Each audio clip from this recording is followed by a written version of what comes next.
Friends, ఇప్పుడే అందిన వార్త. తెలంగాణ కాంగ్రెస్లో కొత్త చిచ్చు. సీఎం రేవంత్ రెడ్డికి బిగ్ షాక్ అంటూ లేటెస్ట్ అప్డేట్ అయితే రావడం జరిగిందండి. సో ఆ వివరాలు ఏంటనేది వీడియోలో తెలుసుకుందాం. వీడియోని స్కిప్ చేయకుండా పూర్తిగా చూడండి. కంప్లీట్ ఇన్ఫర్మేషన్ అయితే అర్థమవుతుందండి.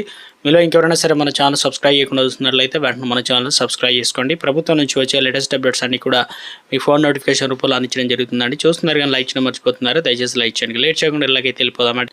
సొంత పార్టీ ఎమ్మెల్యే పైన మంత్రి కొండా సురేఖ భర్త మాజీ ఎమ్మెల్సీ కొండా మురళీధర్ రావు సంచలన వ్యాఖ్యలు చేశారు. స్టేషన్ గన్పూర్ ఎమ్మెల్యే కడియం శ్రీహరిని కనుబొమ్మలు లేని నాయకుడని అంటూ తీవ్ర వ్యాఖ్యలు చేశారు. చంద్రబాబు కేసీఆర్ను ఆయన మోసం చేశాడని ఆరోపించారు.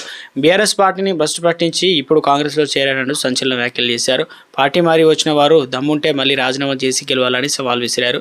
ప్రకాష్ రెడ్డి 75 ఏళ్ల ముసలోడు అనగా పరకాల ఎమ్మెల్యే రిబూరి ప్రకాష్ రెడ్డిని 75 ఏళ్ల ముసలోడు అంటూ సంబోధించారు. మొన్ననే తన దగ్గరికి వచ్చి ముసలోడు కళ్ళు పట్టుకున్నాడని చెప్పేసి కాళ్ళు పట్టుకున్నాడంటూ చెప్పారు. ఇక మీదట పరకాల నియోజకవర్గం తన కూతురు సుస్మిత పటేల్ అన్నారు. కొండా సురేఖ మంత్రి పదవి పోతుందని తప్పుడు ప్రచారం చేస్తున్నారని ఫైర్ అయ్యారు.